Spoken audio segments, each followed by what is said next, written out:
Hey everybody, welcome back to the channel. HTM here with a PTS patch note update video for you guys. It is time for update 33. That's what we're checking out right now on the patch notes. And I want to jump right into a combat and abilities type of video. I talked about this previously on the weekend. We're looking at things like dynamic stat scaling. I'll have a link in the description for that video if you haven't checked it out yet. But they describe it in some more detail here in the patch notes. So we can go ahead and dive into this and then see about some of the skills that are changing for classes as well. Quite a lot of skill changes this patch. So under general, player abilities that scale with your offensive stats, such as weapon damage and max stamina, will now dynamically scale with the highest of your offensive stats. There are a few abilities which are not doing that currently, and this again is on the public test server, so this is bound to change soon. So skills like Backlash, Conjured Ward, Annulments are not currently working this way, but it seems like they will be working that way in the future. And then the second big change in terms of skills was that buffs like Major Savagery and Prophecy will now be together, as well as Brutality and Sorcery will now be together if they weren't already.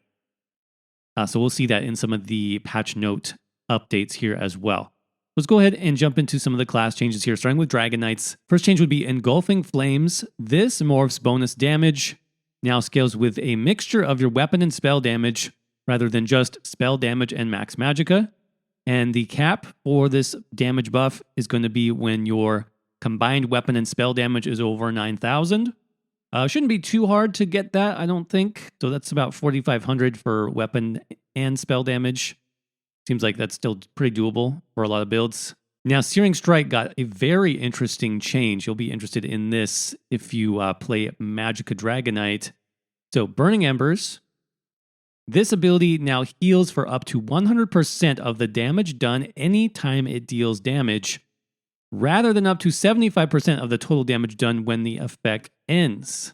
So what does this mean? Let's go ahead and read the developer comment here. This change was made to help offer the Dragonknight more steady healing in the midst of combat rather than locking the heal behind a burst heal. Okay, so that means basically this skill is healing you now every time it does damage and not just the end of the skill or when you recast the skill. So instead of that big burst heal that you could get from Burning Embers, this is now more of a heal over time effect. And they also talked about this is sort of just a balance tweak here for Dragoknights, where they believe much of the Dragoknights healing comes in bursts, while they don't have a lot of sustained healing or healing over time abilities. So curious what you think about this change. If you are Dragonknight, it is a pretty big change to one of their major heals. Let us know in the comment section what you think of that one. And then we do have a change here to Spiked Armor. The return damage from this abilities and its morphs now scales off a mixture of your physical and spell resistance rather than spell damage and max magicka.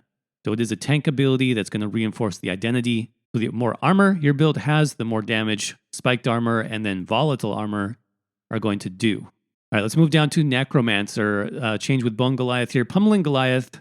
Just fix an issue where the Bash override did not receive cost and cooldown adjustments. That should be fixed now.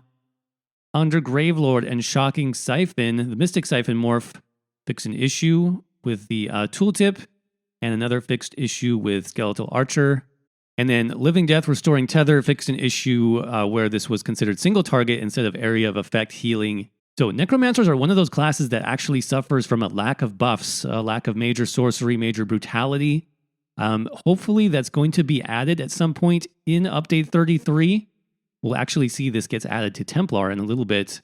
But let's look at Nightblade next. So Assassin's Blade, Killer's Blade, fix an issue where it could be failed to recognize as a class execute. Okay, that's good. Fix an issue with Grim Focus and with Teleport Strike. Shadow, Path of Darkness had some improvements made as well. And now heals one less time over its duration, but its total healing has been increased. And then Strife here, increase the damage of this ability and the funnel health morph by about 5 to 6%. Okay, not a lot of big changes there. Let's check out the Sorcerer class and Crystal Weapon. This ability will now replace Imbue Weapon or its morphs after casting to help reduce the amount of potential burst it can offer with singular moments. So Imbue Weapon is the Sigic Order weapon skill. I'm guessing players could combine both of these sort of to get like a double burst of damage almost. It seems like this won't be possible anymore. Instead, Crystal Weapon will override if you're trying to use Imbue Weapon, so keep that in mind. Daedric Mines has an issue here fixed in terms of scaling, and Shattering Prison, a small fix here. Bound Armaments also fix an issue where this ability was not being considered direct damage. Lightning Form, this is where we get some differing buffs now. So this ability and its morphs now last 20 seconds at base, up from 15 to properly match the standard duration of armor buff abilities. That's really nice. So that should count for Boundless Storm for Magicka Sorcerers, as well as Hurricane for Stamina Sorcerers, which is a big change for Stamsorc especially.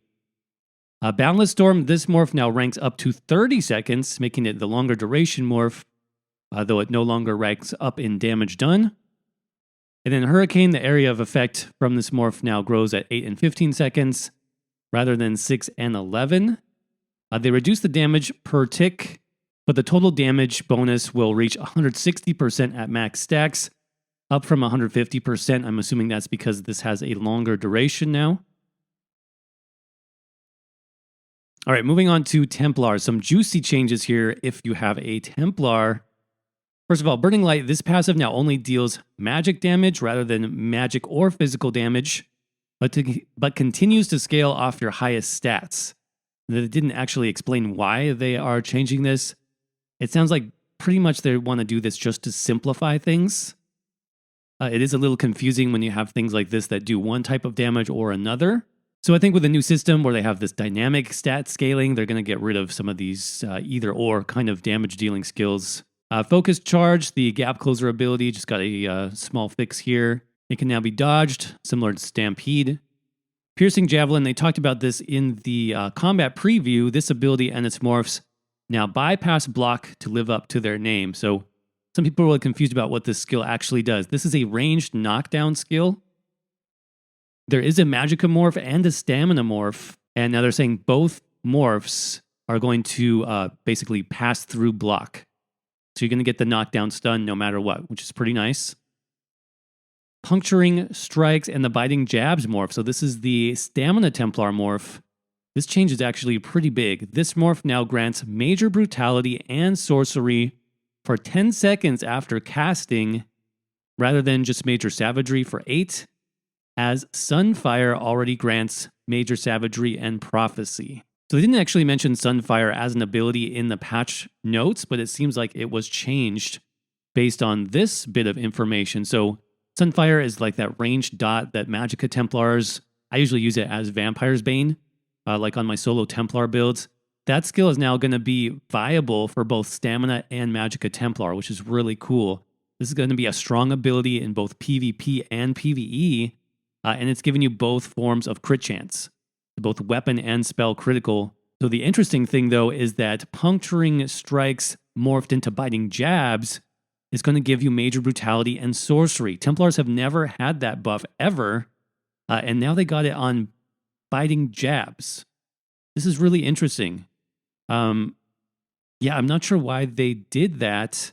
I guess just to differentiate Puncturing Sweep, which is the healing morph, with Jabs, the Stamina morph. Now there's something more unique for Biting Jabs, but a Magicka Templar is not going to use Biting Jabs.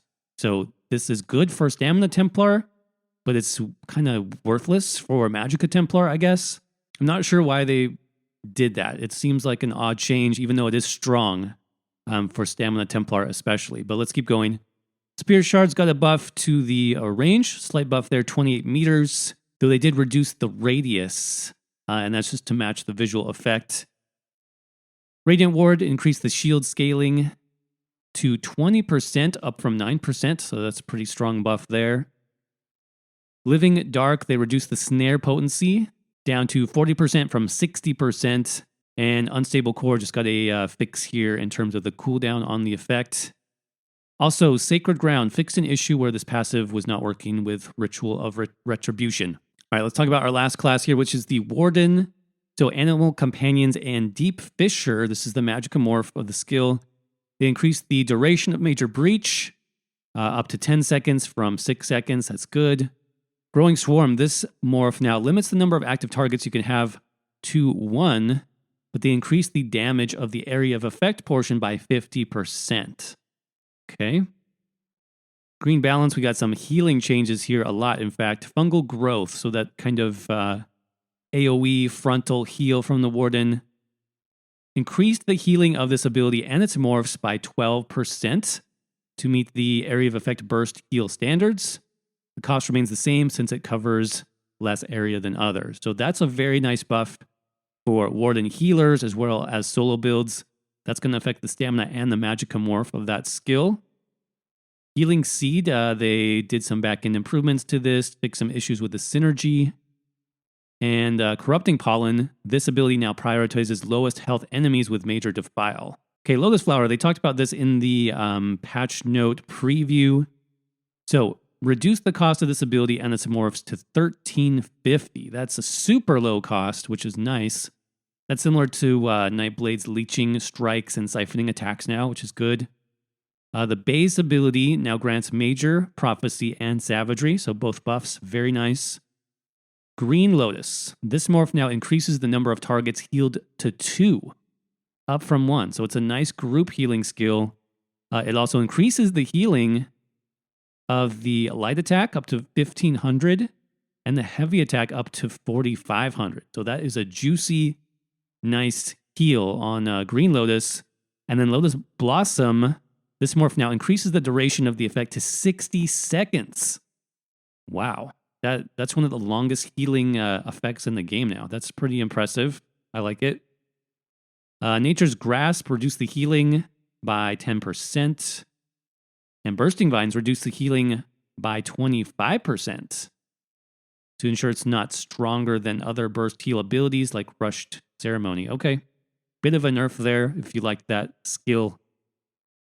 And then Shimmering Shield fixed an issue with Major Heroism, and Ice Fortress got a 1 second increased duration.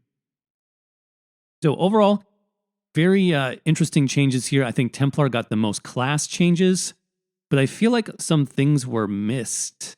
I feel like maybe they've left out some skills like the Sunfire skill that we talked about earlier. I'm going to have to check this when I log in later today. I feel like maybe some things were missed in these notes, but let's go ahead and look at weapon skills now. Some big changes here as well. So two-handed skills, Crit Rush. This ability now ranks up in cost reduction instead of damage done. So it's going to have a lower cost overall, which is good. Momentum now also grants Major Sorcery. So that's what we talked about with the hybrid buffs. So you're getting Major Brutality and Sorcery. You're getting both buffs now from Momentum and its morphs.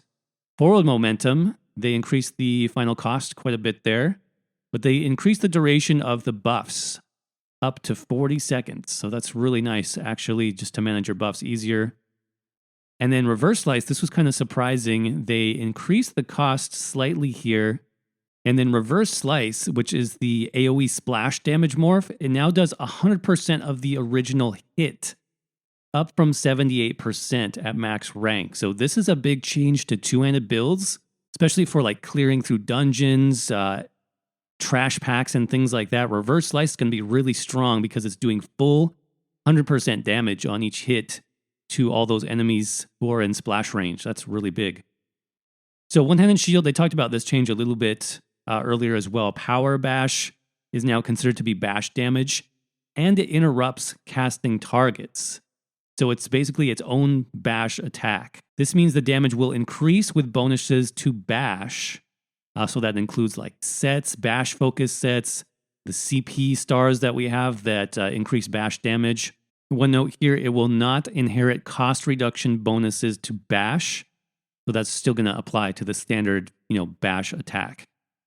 Power Slam Morph, the bonus from this ability no longer stacks up to 10 times. It now simply increases the damage of your next Power Slam by 33%. Okay, so they kind of simplified it. And then here's the comment. So in efforts to inject some life into this niche play style, they've amped up the viability of bash builds by giving them a true spammable.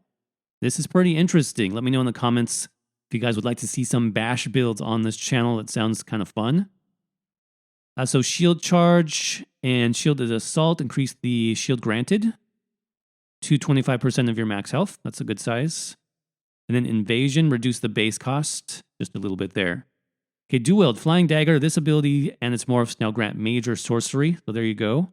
And then Flying Blade, this morph now grants those buffs after casting rather than only after using the teleported version, and they increase the damage of the teleport by 50%. Okay. Bow skills next. Bombard no longer snares, and the morph now reduces its cost rather than increasing duration. And this is a big one for those out there who are bow users or interested in bow-only builds. I know some people were asking about this for a long time. Venom Arrow now gives you major brutality and major sorcery. So you can do a full bow front bar, bow back bar setup and get this buff without having to run like a two-handed back bar or something like that. So that's the Venom Arrow morph, though. You won't be able to use Poison Injection. You'll have to use Venom Arrow to get that buff. Last weapon we have is the Restoration Staff. Blessing and Protection looks like it got a pretty big cost increase here, 4860 up to 3510. But they did increase the healing also by a lot, 36%. And the duration got bumped up to 10 seconds. That's actually just for combat prayer, it looks like. And then the Blessing of Restoration morph increased the heal by 12%, but gives you a longer duration, so 20 seconds. Ward Ally now reduces in cost as the ability ranks up. Okay, so we got some world skills and guild skills. Soul Trap now just does magic damage, but it still scales dynamically. Vampiric Drain has a buff here.